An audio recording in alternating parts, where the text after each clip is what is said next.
आशीर्वाद देने आए हैं। हम आपके हृदय से बहुत आभारी हैं।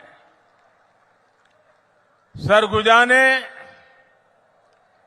दिलीप सिंह जुदेव जी जैसा समर्पित नेतृत्व दिया था।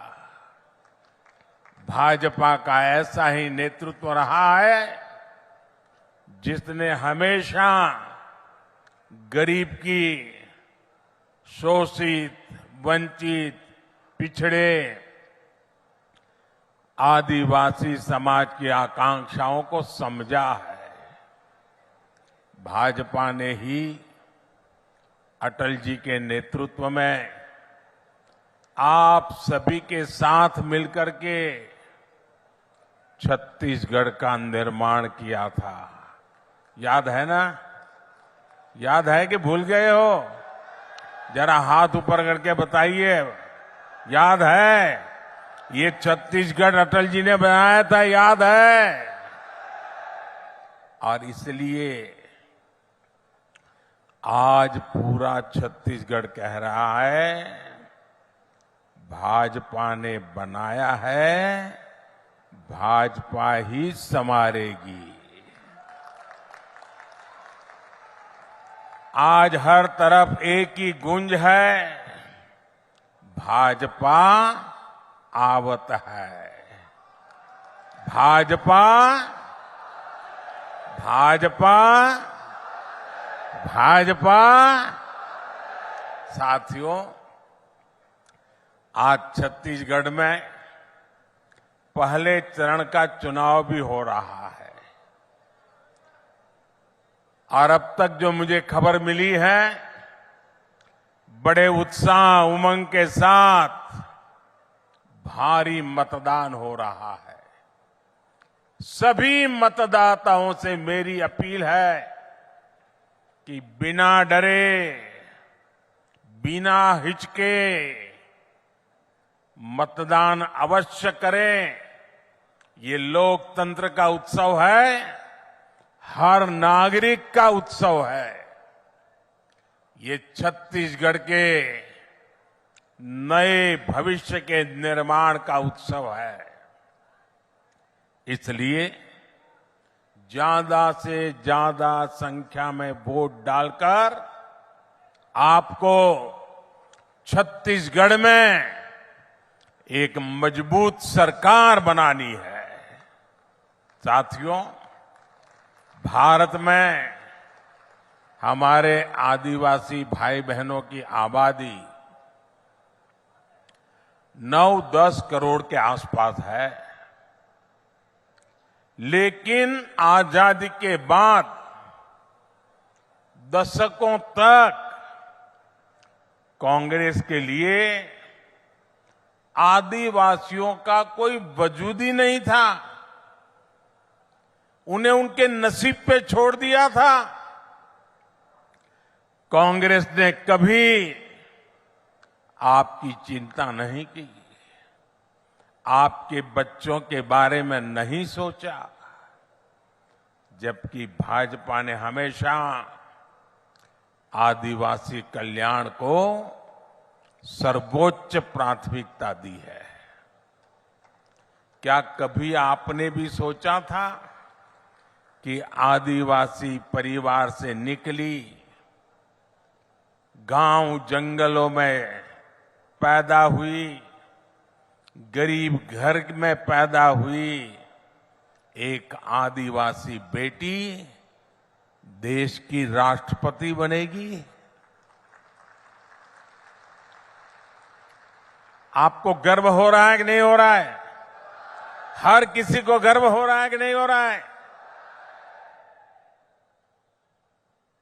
कांग्रेस ने उन्हें रोकने की, उनके अपमान की इतनी कोशिश की आप कल्पना नहीं कर सकते हैं।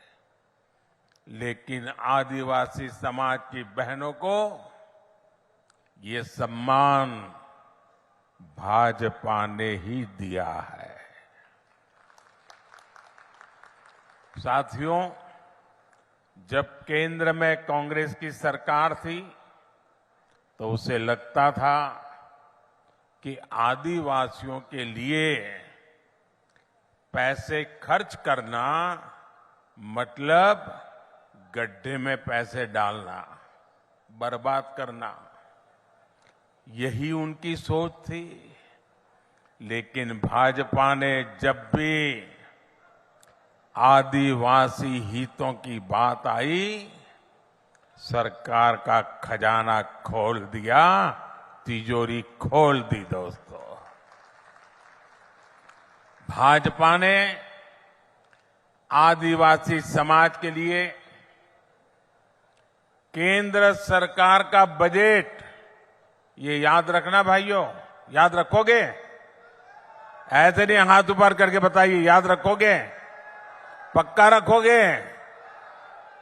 आपने मुझे जो काम करने का मौका दिया ना, इस सेवा काल है मेरे लिए, तो सत्ता काल नहीं है। मैं सत्ता में विश्वास नहीं करता, मैं तो सेवा करने के लिए ही पैदा हुआ हूं और आपने मुझे सेवा का ही काम दिया है।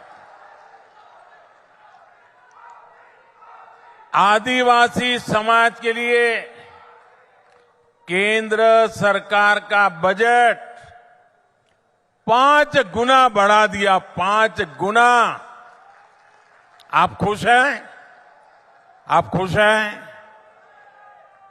आपको संतोष हुआ? ये मोदी का काम है। आपके बच्चों की पढ़ाई अच्छी हो, इसलिए आदिवासी क्षेत्रों में 500 नए एकलव्य मॉडल स्कूल बनाए जा रहे हैं। अब आप देखिए, हमारे यहां गांव-गांव में अंग्रेजी वाली स्कूल तो है नहीं। गरीब का बच्चा अंग्रेजी स्कूल में जा नहीं सकता। और ये कांग्रेस के लोगों ने ऐसे नियम बनाए थे, ऐसे नियम बनाए थे कि गरीब का बच्चा अगर अपने गांव की भाषा में पढ़ा है, अपने आदिवासी की भाषा में पढ़ा है, अपने राज्य की भाषा में पढ़ा है, तो वो बच्चा कभी डॉक्टर नहीं बन सकता था, इंजीनियर नहीं बन सकता था। क्योंकि डॉक्टर बनना है, इंजीनियर बनना है, तो आपको अंग्रेजी आनी जरूरी है। देश आजाद हो गया, लेकिन इनके दिमाग में से अंग्रेजी का भूत नहीं गया।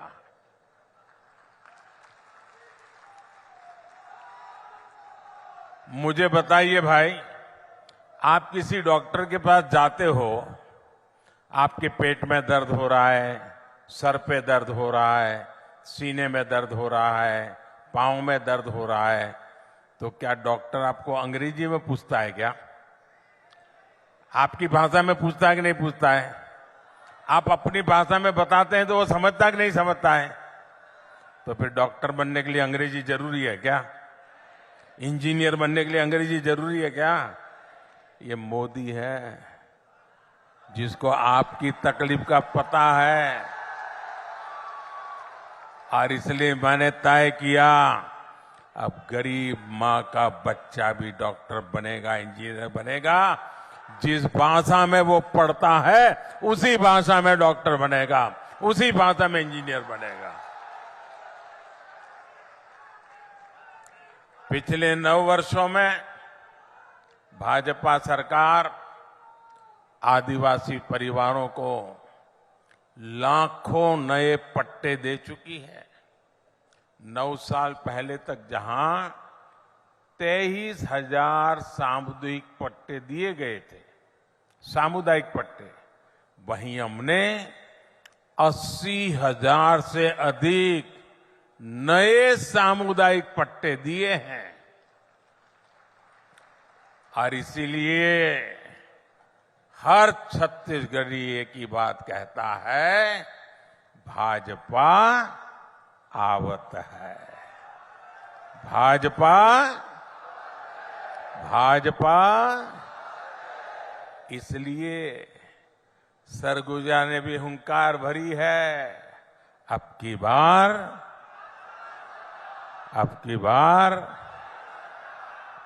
बार मेरे परिवारजनों, कांग्रेस की एक और बड़ी नाकामी भी रही है। जब जब कांग्रेस सरकार में आती है, तब तब देश में आतंकवादियों और नक्सलियों के हौसले बढ़ जाते हैं। जहां भी देखो इधर कभी बम फूटने की खबर आती है, कभी उधर बम फूटने की खबर आती है, कभी यहां मार दिया काट दिया की खबर आती है, कभी यहां मार दिया काट दिया की खबर आती थी। जिस जिस राज्य में कांग्रेस सत्ता में होती है, वहां अपराध का, लूटपाट का राज ही चलता है। कांग्रेस सरकार नक्सल हिंसा को काबू करने में असफल रही है। बीते कुछ समय में भाजपा के अनेक कार्यकर्ताओं को हमसे छीना गया है। अभी भी कुछ दिन पहले हमारे एक साथी को गोली मार करके उसकी जीवन तबाह कर दिया। इसलिए भाइयों बहनों, क्या ये बम बंदूक के साए में जीना है क्या? ये बम बंदूक के साए में जीना है क्या?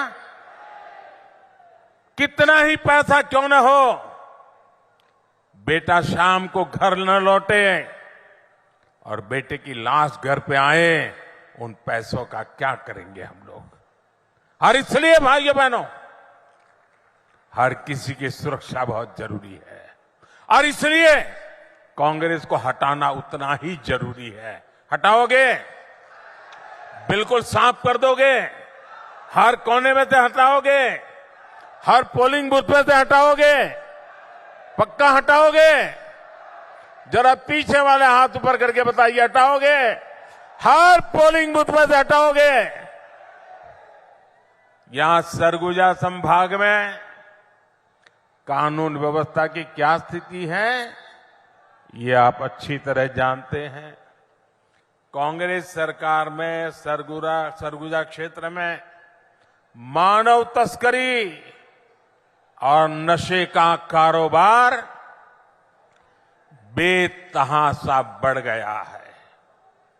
यहां बहनों बेटियों को अपराधी निशाना बना रहे हैं। हमारे आदिवासी परिवारों की, गरीब परिवारों की अनेक बच्चियां गायब हुई हैं। बेटियां कहां गई, इसका कांग्रेस के नेताओं के पास कोई जवाब नहीं है। यहां कांग्रेस द्वारा वोट के लिए अवैध घुसपैठियों को बढ़ावा दिया जा रहा है। आदिवासियों की जमीन छीनी जा रही है। कांग्रेस की तुष्टीकरण की नीति के कारण यहां तीज त्योहार मनाना तक मुश्किल हो गया है। इसलिए पूरे सरगुजा से एक ही आवाज आ रही है, बच्चा बच्चा एक ही बात बोल रहा है, माता बहनें एक ही बात बोल रहे हैं, गांव हो या शहर हो, हर कोई एक ही बात कह रहा है, औ नहीं सही वो, औ नहीं सही वो, औ नहीं सही वो, औ नहीं सही वो, बदल के रही वो।